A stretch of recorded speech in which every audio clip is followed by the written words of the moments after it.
Speaker. I call Fletcher Tabuto. Thank you, sir. I have to start off by agreeing with some of the members on this side of the House. It just seems like Nationals introducing remedial measures, just little things that don't go far enough, and actually it's a little bit too late now. Why do we have concern with what they're proposing at the moment? Well, the reality is freeing up that little bit of extra cash actually, as stated before, feeds into the supply concerns that New Zealand First has, particularly with the housing bubble in the Auckland market.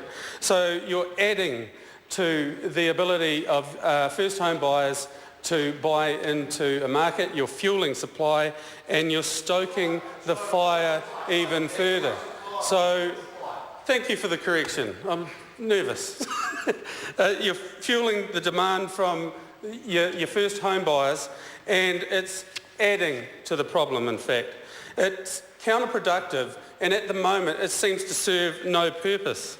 The levels set out for the purchase for the new homes in Auckland are, as acknowledged before, they're just too low. They don't actually help anyone get into the Auckland market in the first place.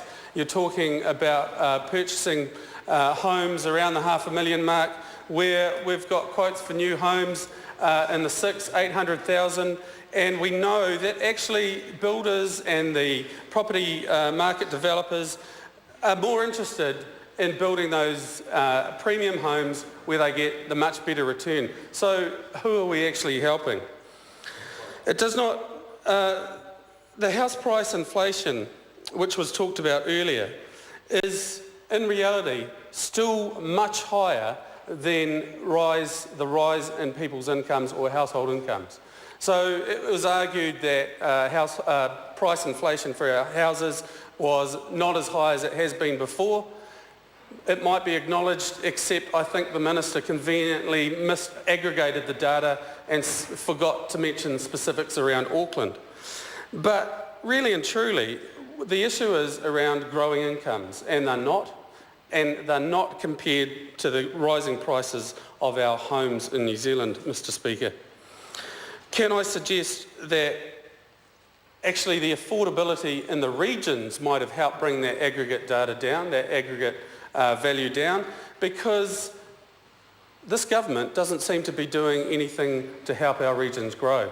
So properties in Rotorua, for example, the prices there haven't changed for the longest time. They've been static because where's the support for growth? What are we doing beyond giving new home buyers, $1,000 extra and allowing them to purchase a slightly more expensive home? It doesn't seem to address the real issue. This is a testimony to that disregard. Instead of compromising people's savings and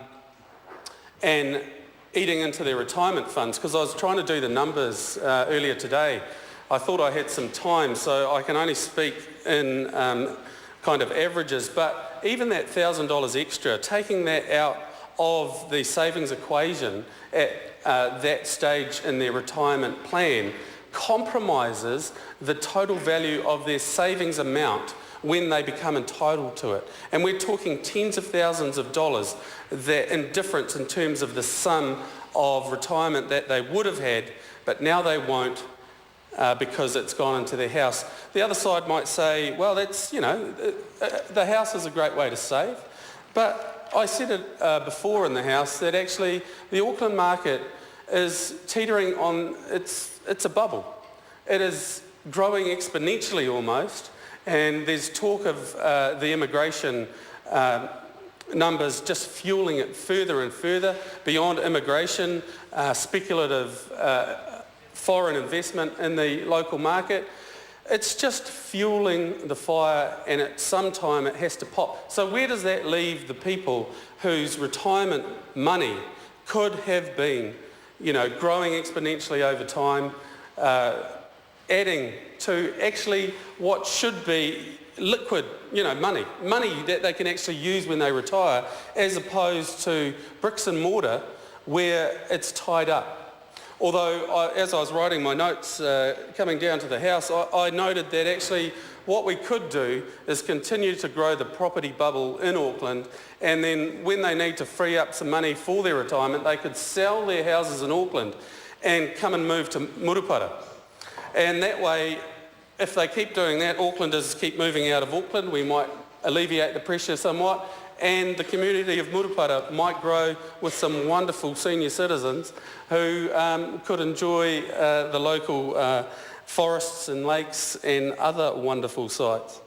But, you know, we talked about supply and demand.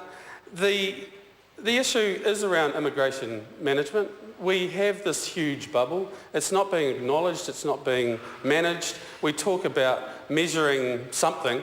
I don't know what they hope to intend to achieve with that.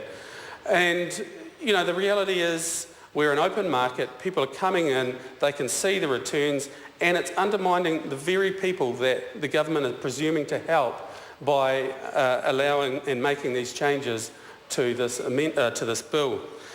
So, Mr. Speaker, it is a conundrum. I don't think this serves any purpose whatsoever. New Zealand First, in relation to this bill, acknowledges that the government is trying to do something. What they hope to achieve out of this, we're not quite sure.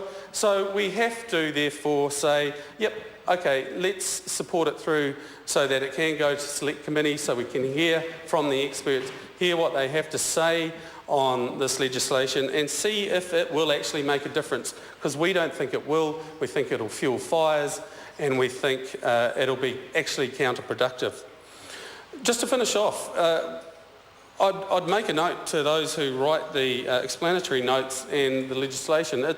I'm trying to understand, and I've tried to get as much advice as I can on the part where we assume to be fixing remedial matters, especially with regard to our veterans. New Zealand First is concerned that they're not remedial matters, and in fact our interpretation of the amendment is that actually this will compromise the potential incomes of our veterans. Now, I hope to be proven wrong. As I say, I've taken advice as best I can and as quickly as I can on the matter, but at the moment our interpretation is it actually contravenes our Veterans Act, where we talk about that benevolent margin, and so we wonder in New Zealand First, does this in fact, this tax fix-up, compromise our veterans' entitlement? And so we would absolutely and must ask that this be discussed and fleshed out in full in committee stage, because that is the last thing that New Zealand First wants to see, that our veterans are losing out, and it's in fact not at all just a tidy up, and our veterans are being compromised in terms of their entitlements and being able to enjoy, you know, a retirement and their livelihoods that they absolutely deserve. We commend it through to the past this first stage. We'd like to hear what is said further. Thank you, Mr. Speaker.